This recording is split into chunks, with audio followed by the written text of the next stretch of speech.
नमस्कार। आज हम दो बहुत ही दिलचस्प हिंदी लोक कथाओं की गहराई में उतरेंगे। ये ऐसी कहानियां हैं जो हमें इंसान के स्वभाव के बारे में बहुत कुछ सिखाती हैं। अब देखिए, पहली नजर में एक जादुई तालाब और एक पैर वाले भूत का आपस में क्या लेना देना हो सकता है। मतलब सुनने में तो दोनों कहानियां बिल्कुल अलग लगते हैं, है ना? पर असल में इनके बीच एक बहुत ही गहरा, एक बहुत ही मजबूत कनेक्शन है। और वो ये है कि ये दोनों ही कहानियां चरित्र की यानी कैरेक्टर की असली परीक्षा लेती हैं। तो चलिए अपनी इन दो कहानियों से मिलते हैं। एक है सदाचार और नैतिकता की कहानी और दूसरी है एक ऐसी डरावनी दास्तान जो हमें सिखाती है कि मुश्किल हालात में जिंदा कैसे रहा जाता है। तो जिन कहानियों के हम बात कर रहे हैं वो हैं जादुई तालाब और रुमना झुमना। ये सिर्फ मनोरंजन के लिए नहीं है, बल्कि ये शक्तिशाली चेतावनियां हैं।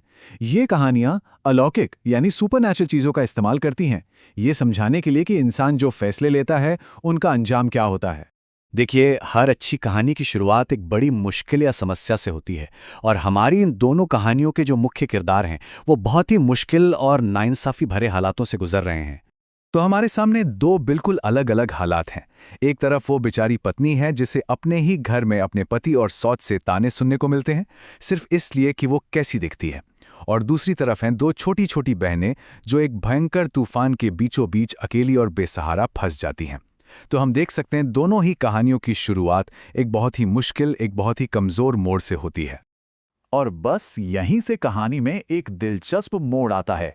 एक ऐसी अलौकिक घटना होती है जो इन किरदारों की परीक्षा लेती है और सब कुछ बदल कर रख देती है। कहते हैं ना कि इंसान का असली चरित्र मुश्किल घड़ी में ही सामने आता है, और इन कहानियों में ये मुश्किल एक अनोखी घटना के रूप में आती है जो हमारे किरदारों को उनकी सीमाओं तक परखती है, ये देखने के लिए कि वो अंदर से असल में कैसे हैं। तो पहली कहानी में जो परीक्षा है वो है इंसान की नीयत की, उसके अंदर के सदाचार की।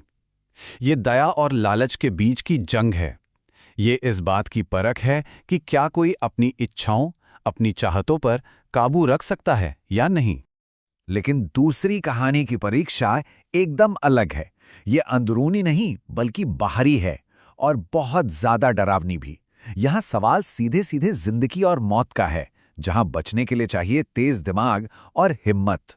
तो अब वो मोड़ आता है जहां से हमारे किरदारों के रास्ते बिल्कुल अलग हो जाते हैं, और उनके काम, उनके एक्शन हमें एक बहुत ही साफ और सीधा सबक सिखाते हैं। जादुई तालाब में देखिए, कहानी का नैतिक तर्क कितना सीधा है। अच्छी पत्नी दया दिखाती है, नियमों का पालन करती है तो उसे इनाम मिलता है। वहीं दूसरी तरफ बुरी पत्नी लालच करती है और नतीजा वो अपनी सुंदरता और सब कुछ खो बैठती है। साफ है, दयालुता का फल मीठा और लालच का फल कड़वा होता है। वहीं दूसरी ओर रूमना झूमना की बहनें हैं। वो किस्मत के भरोसे नहीं बैठती। जैसे ही रूमना को खतरे का एहसास होता है, वो फौरन दिमाग लगाती हैं, बहाना बनाती हैं और अपनी जान बचाने के लिए भागती हैं। मतलब वो हालात का सामना करती हैं। तो यहाँ एक बहुत बड़ा अंतर साफ नजर आता है। एक कहानी हमें सिखाती है कि अगर आपका दिल साफ है, आप में अच्छाई है, तो उसका इनाम जरूर मिलेगा। वहीं दूसरी कहानी ये बताती है कि जब खतरा सामने खड़ा हो तो सिर्फ अच्छाई काफी नहीं, आपको हिम्मत और तेज दिमाग से काम लेना होगा। अच्छा, भले ही इन दोनों कहानियों के रास्ते अलग अलग हों, पर दोनों एक ही मंजिल पर पहुंचती हैं, एक ही शक्तिशाली सच बताती हैं। जरा सोचिए, उस क्रूर पत्नी के लिए तालाब में लगाई गई सिर्फ एक और डुबकी, बस दूसरी डुबकी उसके लालच को और उसकी बुरी किस्मत को तय करने के लिए काफी थी। यह हमें बताता है कि कैसे बस एक गलत फैसला सब कुछ तबाह कर सकता है। जादुई तालाब की सीख बहुत सीधी और सरल है। जो सबका भला करता है उसका अंत भी भला ही होता है। ये कर्म के सिद्धांत को बहुत ही खूबसूरती से समझाता है।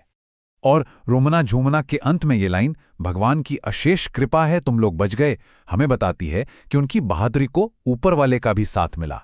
मतलब हिम्मत करने वालों की भगवान भी मदद करते हैं। तो आखिर में बात कहाँ आकर रुकती है? इन दोनों कहानियों से हमें जो सबसे बड़ी सीख मिलती है वो एक बहुत पुरानी लेकिन हमेशा सच रहने वाली बात है। वो ये कि जिंदगी में चुनौती चाहे अंदरूनी हो या बाहरी, मुश्किल कैसी भी हो, आखिर में हमारे फैसले और हमारा चरित्र ही ये तय करते हैं कि हमारी किस्मत कैसी होगी। तो इन कहानियों का जो सार है वो ये है कि हमारा चरित्र ही हमारा भाग्य बनता है। चलिए इस पर थोड़ा सोचते हैं। आज के ज़माने में ऐसी कौन सी कहानियां हैं, चाहे वो फिल्में हों, वेब सीरीज हों या किताबें, जो हमें यही बात सिखाती हैं? सोचने वाली बात है ना?